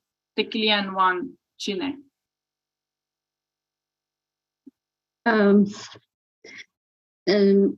It's different from other part to other ones. So for Bakur, it's we have this relationship together. Like we have the same idea and we work in the same principle. But in Bashur, it's very different because they have a very different system. So we have some issues, some problems together. Sometimes they lock the door so that we can go, or they make embargo in Rojava. So there's a lot of problem between us in Bashur, but in Rojlat, it's very difficult to have this relationship with them. But in general, we have some relationship with people who work in movement there. It's also the same idea, the same principle, we work on it. For the people who live abroad, the Kurds people, we have a lot of relationship with them. I think the most people who live in Rojava and emigrate or go abroad, we have the relationship with them. They come every time, but if they are in the organization or they organize themselves in some institute, we have this relationship, and they want to build this relationship because they want to help their hometown. So I think it's very good. As a person who I know a lot of people and work with them, and they live in other countries. Just very quickly, because I can also connect this to the previous question about gender issues. As Berivan just mentioned, the Kurdish movement in Bakur, in northern Kurdistan, in Turkey, that's basically where these ideas were born, right? With the PKK, with the Kurdistan Workers' Party. And there is a very strong, these ideas then were moved to Syria, and people were organized around those ideas in Syria. So there's a very strong relationship between the two movements. And to connect it back to the issue of gender minorities, the Kurdish movement in Turkey is explicitly in support of LGBTQI rights. And they run on this platform, whenever there are elections, municipal elections, general elections, that's part of their platform. And I think they're able to do that because they started organizing their local, the Kurdish society there much, much earlier. It's been, the movement has been organizing for decades there. And the revolution in Syria is just newer, so they just haven't gotten to the point yet. But their sister movement in Turkey is doing that, and they're very open about their support for gender minorities and moving away from gender binary. Yeah, I think it's also worth mentioning that, ironically, the revolution of this Kurdish freedom movement arose on the scale that it did in Rojava, not because the movement was sort of strongest organizationally and ideologically in Syria. It actually had a lot of shortcomings in those regards compared especially to the movement in Bakur. The reason that it happened, simplistically, has most to do with the fact that a power vacuum arose in the crisis, in the chaos of the Syrian civil war. You know, earlier today, Lorenzo was talking about the crucial role the crisis plays in creating a revolutionary moment. I think you can see that playing out in the real world as Rojava is a really good concrete example of that. But so people know there's basically an alliance or federation of political parties, revolutionary political parties, that all follow the ideology that was founded by Abdullah Öcalan, the ideas of democratic confederalism and democratic nation, all of these things. And they have an umbrella organization called the KJK, or KCK, Komacevaki Kurdistan, which stands for the Kurdistan Communities Union. And that includes a party called PJAK, which is based in Rojava, based in Iranian Kurdistan, and parties in Bakur, in Bashur, and in Rojava, as well as Shingal, which is a place where the Yazidi people live. So I think it's important people can look these things up, the KCK, and start to understand how this is a regional federalist movement. Thanks so much. May, please go ahead, and thank you for your patience. Yeah, I was just wondering if any of the guests could speak to the impact of the earthquake in February. Maybe Arthur, you want to start us off because you actually visited the region that was most impacted most. Berivan, the question is... Unless Berivan wants to... Bandor Erdehaj چه بود؟ تو خواهی تشتک بجی؟ فهم کرده during the earthquake, it affected many regions here or many countries, especially Kobane, Halab, or the part we are in Halab, Sheikh Maqsood. There's a lot of buildings fall down, so it was very, how I can say, disastrous situation. But in Qamishlo, in most region, they didn't get affected a lot. It was very weak here. But after the earthquake, it became like the people are very afraid, and they want to be sure that if something happen, we can save them, like municipalities or local authorities here. So we work now in education for people, or like training to help them save them in this situation. But in Kobane and Minbij, also in Halab, it was a lot of buildings fall down, but there's no, thanks God, there's not a lot of people affected in this earthquake here. Possible. Yeah, when the earthquake happened, I was in Rojava, and I soon after that traveled to Aleppo. When Berivan says Halab, that's Aleppo, right? And Aleppo is a city that is largely in the hands of the regime, but there's one neighborhood on this hill that is the historic Kurdish neighborhood, and it's autonomous, and that's this neighborhood that she's mentioning called Sheikh Maqsood. I don't know, maybe some folks haven't heard of that, but it has a really fascinating history. But I traveled to Sheikh Maqsood.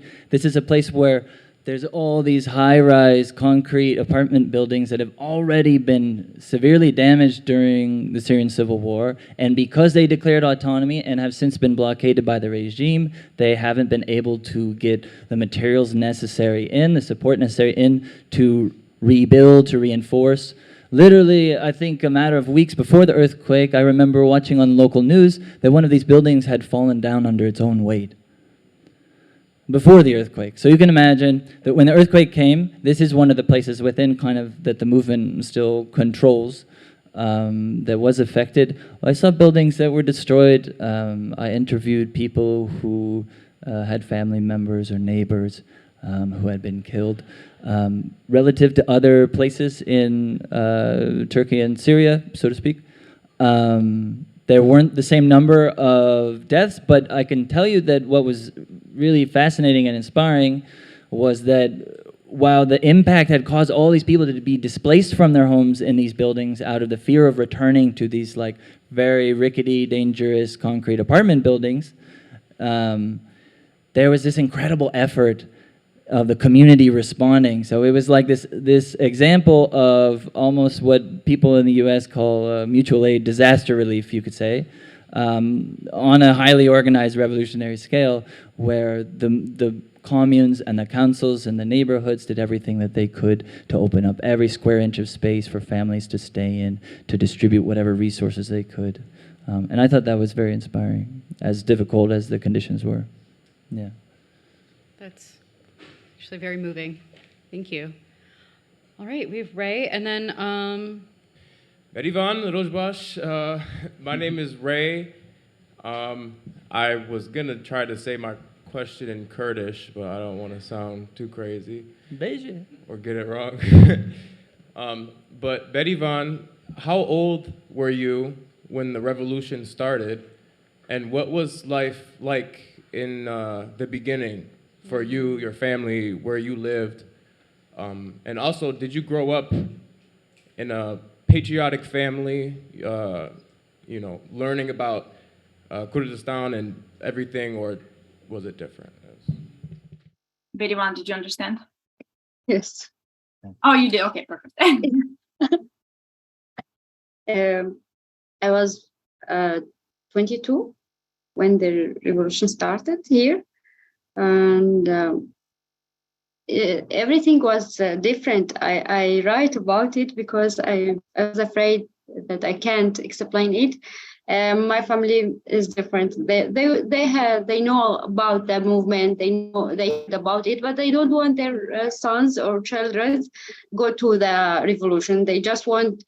They like it. They want it to be happen, but they don't want us to go there because they were afraid, like other families. And after we lost one of my family member, my brother, so everything changed. We left our family because we said it's not about the revolution. We work here, we live here, and the war or the attack will come to our home if we stay here. Nothing will change. So we leave our families and we start working, and now they accept this, and they say this like it's become like a normal life for people living here, the member of revolution movement, because you can't stop and watching all of things happening behind your eyes. And now our families are accept this, and they help us, and they start to encourage us. But this attack and the last attack for Turkish attack, it makes families very aware about their children, and they just want them to come back and to stay because they're afraid to lose another one. And I can say every families in Rojava lose one of their member of their family, so it's very difficult to live these feelings again. But now it's our families. They learn a lot of things about the revolution.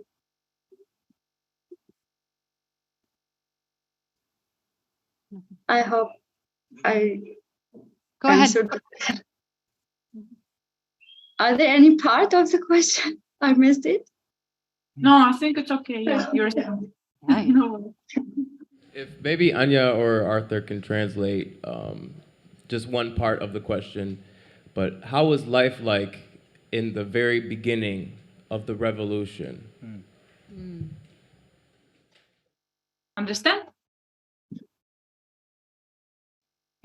دەستپێک شۆڕەشێ چاوا بوو یعنی Yeah. With this. وەک ژیان چاوە بوو. Yani yes, like a person I will talk. It was like something new, and we were excited about it, wondering what will happen. It was very, I don't know how to explain, but it was we don't know anything about it. We see a lot of people who want to explain, to hold meeting, a lot of meetings to talk about the new things. What we were studying in university, and another thing, it was different from the thing that they explained it to us. And I don't know, the beginning of revolution, we have, I don't, maybe a different pride, because it was in the beginning, and we were very exciting to start it. I don't want to say no, we are not exciting, but maybe we just do it now. It's like our life. But in the beginning, it was different, and it was very difficult to take decision to start it. You can't imagine, every time you want to take a decision, you face a lot of difficulties. But at the least, we started it. Thank you so much. Roberto. Well, my question was, would it be very, very a good thing if the United States stopped supporting the idea that Rojava and the Kurdish movement is no longer considered a terrorist group? Would that make a big difference? Because I was thinking that a lot of Americans are probably, especially women and women of color, would feel bad that they sort of abandoned the women of Afghanistan. But here's a chance for us not to abandon the women and people of Rojava and Kurdistan. And would that make a big difference or no? Okay, Berivan? You need help, yeah? Yes. Bashpe eğer Amerika puştgiriya bir yara nabeže ku PKK teroriste ku bandora we çavaya. Bashbe eğer Yes, Of course. Of course, because Turkey used this against us now. They use this, they say we are terrorists, there is PKK here, and they use this to do all of the things. So I think it's the most important thing to do this. So I think it will change a lot if they take this decision. Just to clarify, actually, technically, the PYD in northern Syria, one of the sort of the leading organization and sister party to the PKK in Turkey, the PYD is not technically listed as a terrorist organization by the United States, which is how, or because of that, there's been limited military support by the United States for the PYD, particularly in the military struggle against ISIS. And so actually this is where when Trump was like, we're just gonna leave Syria. Fortunately, this didn't happen in the way many of us feared, but that was potentially would have created a vacuum in which ISIS would have been able, or whatever the next iteration would have been to come about. But the Kurdistan Workers' Party, which is currently based really at the border of Turkey and northern Iraq, but really operates in Turkey and is at war with the Turkish state. They are criminalized by the United States, and the campaign to remove the Kurdistan Workers' Party from various terrorist lists, not only in the United States but also in Europe, is an ongoing effort, and I certainly encourage everyone to be a part of that. It's very important for the entire Middle East, and not just for Kurds, but really for particularly for Turkey as a whole, which again impacts the entire region. So just to clarify that. And in fact, the United States not only still lists the PKK as an official terrorist organization, the US government has also supported bounties put out on top leaders of the PKK who are also in leadership of broader alliances that some of the parties in Rojava are also members of. I think it's really important for us to all understand that we can't support the revolution in Rojava without supporting the removal of the PKK from the terrorist list. Absolutely. They're also listed in the European Union, and this is maybe the single most fundamental kind of obstacle that the movement faces, because all of these other obstacles that they're facing, the basis of the sale of weapons to Turkey, all these things, they're often framed in terms in this strange doublespeak that the U.S. strongly supports the Syrian Democratic Forces in Rojava in their efforts to combat Daesh. And then we also support the Turkish state's right to combat terrorism and security threats to its borders. So we need to explicitly call this out. It is one big Kurdish freedom movement. And if we speak about it otherwise, I think we are doing nothing short of, betraying our comrades over there. Yeah, and also to be clear that Turkey is supporting ISIS. Yes. In Syria, it's the contradictions and the levels at which this run they run very deep. So there you can trace a line where the United States is supporting the creation of organizations like ISIS. Mm-hmm. All right, so Mason, last question. Thank you all so much for this. I think one of the barriers for revolutionaries in countries like the United States for kind of viewing this revolution as a model is that the conditions for it seem impossible for us. Like, our state is not going to pull out overnight. And so I feel like a way to maybe bridge that for our imaginations is if you could tell us a bit about the organizing work in the 6 to 10 years prior to that.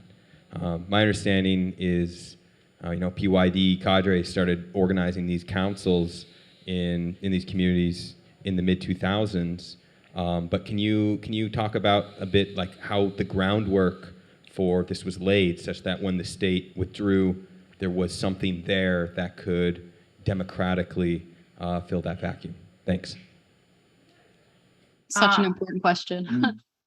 Ja, Berivan dëbëzhe ku zhebo shoreshgeren Ameriki au zani au nëkaren bibinin Rojava vek Minak vek Minak ka au dëkaren gjil Amerika pek bini çimki devlet Ameriki naçe devlet Ameriki livit dimine li Rojavaye devleta Suri çu u hun dikare bun shoresh çikir u ev nehat de perse ka Rehistina bere shoreshe çava bu çava tevger dikare bu amade beke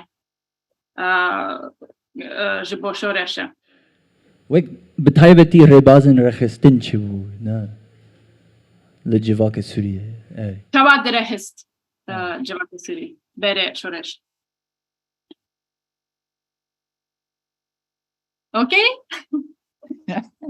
It's okay, but it's very difficult to say it because I was very young there. Before the revolution, there were a lot of people who work here from the movement, work on society. They were the son of this family, and they were live here, and they were believe in these thoughts. I remember them. They come to our house, speak to our family. They help the people. They share with them the news from all the world about the movement, about the revolution movement. And we were children when they come to us, and they help us to start know how to speak Kurdish and to write Kurdish. and we love them since we were a child, because I know they helped me to know how to speak Kurdish and how to write in Kurdish, and they were organized themselves between the people, the society, so they love them now because they started with this step. And like officially they can't do anything. There were some parties, but they were related to the regime, and for the PYD they started lately, and people were organized before it because they were know about the movement, and all the time there is people who visited family and talked to them, and so it was, I can say, easy to make them together and start it officially when we don't have a Syrian regime. I would like just to add that I heard the similar stories from friends in northern Kurdistan in Turkey. One of my friends who is a researcher and whose family has long been part of the movement says that this is really the secret why, I mean, this is really the reason why the movement has become so strong there, because from the early on, the very few people who started it, they would go from house to house and build trust with local families and gain their trust, and make sure that they are heard and make sure that they work together with the people. I would also quickly add that this is another example of the importance of understanding the movement as a regional movement, or what they would call like a national movement, that to understand the history of organizing that went into creating the structures of the Rojava Revolution, you can't just look at what happened in Rojava leading up to the Rojava Revolution. You have to also understand the years of experimentation in building a council movement within Bakur, where Eleanor visited. A lot of the structures that presumably you were able to witness and see yourself, these structures began even before the time that the Civil War broke out. Yeah. So not only did the movement have a political program and ideology that they could work to implement in a brand new way once the space emerged after the state withdrew, but they had practical experience with experimenting with these structures, practicing the challenges, adjusting their tactics that were directly applied. I think it's really critical to think about that in this space, where we're bringing together our movements, right? Folks in one city are organizing in one set of conditions. Of course, these things are very different in the United States, no? But there's such a precious value in us coordinating on this larger level, because maybe the conditions in my city are different, the conditions in your city are different, and there may be moments of crisis, moments of opportunity where projects that y'all have been working on can now be implemented in my city, and we can draw on that experience together. That's how I think about it, yeah. By the way, just to quickly follow up on that, Debbie Bookchin, who is watching right now this meeting but is not able, not able to contribute, but she texted me saying that when she was in Rojava in 2019, she heard over and over again when she would ask people, the movement members, how, what kind of support you need, people would tell her, go back and build democratic confederalism where you are. Yes. Yes. Not going to be the same, but go back and do this house from house organizing. That's how you build direct democracy. Yeah. I was told the same thing. Yeah. Thanks, Debbie. Yeah. Just to abuse my facilitator privileges for a second, I want to speak to this lesson that I took away from my time in the region, and also in this movement, and reflecting as an anthropologist, as a social ecologist, and a revolutionary, that really what struck me is how, it was house to house, and it was also face to face, and it was spoken. It wasn't through writing, it wasn't through social media, it wasn't like through writing a really excellent article, it was through talking to people and conversations. And I think that that's something that we really have to take away for the U.S. left, and I placed myself at the center of that provocation. That it's through the spoken word that this happened. We are over time, but not that badly, which is going to give folks time to rest and talk and grapple with these ideas. Before we break, I want to give our wonderful, wonderful roundtable discussants a chance to make closing remarks. And this might be another opportunity to talk about how we can support the revolution in Rojava, how we can support the work of ECR. And I just want to say thank you again to all three of you, and particularly to Berivan.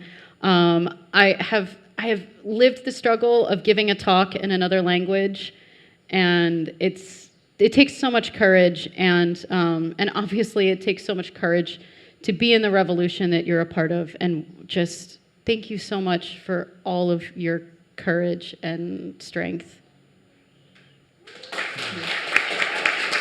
Thank you very much for listening to us. Thank you.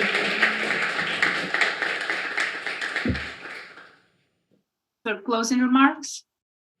Closing remarks, and also maybe with like sticking a flag in how we can support. Anything else? تشتقدين deposit بجي برك وام خلاص بين خلاص. جي پشتگیری ام چا دکارن پشتگیری روجاوا بگن علی کاری روجاوا از خلاص بقولون تشتقدين deposit بجي برك ام خلاص no دوام لسر پشتگیری روجاوا ام چا دکارن پشتگیری بگن علی کاری بگن. Okay. I think we talk a lot about this thing in our speech, and everybody, when we talk, we can help in a lot of ways, maybe like standing by them, for them, like maybe helping them to introduce people with this revolution, because a lot of people doesn't know anything about this revolution. So maybe there is a lot of institutions who work with Rojava. The people abroad can make this contact with them and know more about the revolution. And the most important thing, to come here to see the reality here, and they will know how to help. So I think this is kind of help, and thank you very much for this event.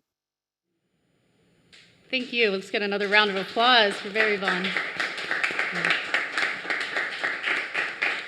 And I know it's very tempting to invite people to Rojava. I also know it's very difficult, especially for us from the United States, to make that long way. So, for those who are not able to make the trip, there are so many opportunities to connect with people in Rojava online. And I think we should take advantage of the movement's openness and really desire to make those connections. And for example, I think Roberto mentioned women of color in the United States, right, who felt the pain of the Afghan women. And as I said, I think we've done a bad job reaching out to women's organizations, women's movements in the United States. I mean, that's a great place to start. There are a lot of places to start. Berivan works on the issues of ecology. If there is anyone who wants to engage in some sort of collaboration, some sort of exchange, here you go. And I've heard from different people, different structures on the ground, that they also, usually in this type of encounters, they get asked a lot of questions. They have to talk about what they are doing. They have to, justify certain limitations, obstacles, etc. But they also want to know, I've been told by people, they also want to hear from what we are doing in the United States, what people are doing in other movements. They want to learn. So really, there's so many opportunities for mutual learning and collaboration and support. Yeah, it's hard to add. I do want to give one more plug to the Emergency Committee for Rojava, especially in this moment when there are some things that we can do to put some pressure on Bob Menendez. So please, I think in the chat, folks can share resources of how they can get involved in ECR more generally, to do Rojava Solidarity work here in the US, to learn more about it, but also more specifically, I think we have a toolkit we're developing for people to sort of take action on this question of the F-16 sales, because that is very, very urgent question. I also want to encourage people to try to stay informed about what's going on the ground there, not just think about it conceptually. There's a good way to do that is to follow a group called the Rojava Information Center, and it's like a collective of grassroots journalists that live and work on the ground in northeast Syria. They have a lot of reports that they develop, and if you follow them on social media, there's also a lot of real-time coverage. I also encourage people to dive more deeply into the philosophical foundation that the revolution has been built onto. Of course, this is not as if the Kurds just read Murray Bookchin and then tried to do that. They come out of a rich revolutionary tradition which has their own profound philosophy, their own civilizational critique about defining the state, defining patriarchy. So I encourage people to read the work of Abdullah Öcalan, even if for nothing else, just to better understand why the movement is organized in the way that it is. The other thing is that if we're talking about reading Abdullah Öcalan, we need to recognize that he is a political prisoner. Earlier today we talked about the importance of political prisoners, the importance of building movements that recognize and support materially and politically our political comrades who are kidnapped by the state. Abdullah Öcalan has been in isolation since 1999. And so, yes, the US played a large role, the Clintons played a large role in his capture. So please look into that. ECR also calls for the release of Abdullah Öcalan, of course. And I just want to end by encouraging us all not to treat this as a revolution that's just somewhere else, but to echo what Anya shared, that, you know, more than anything else, the comrades there will tell you our job is to build the revolution here. So, thanks.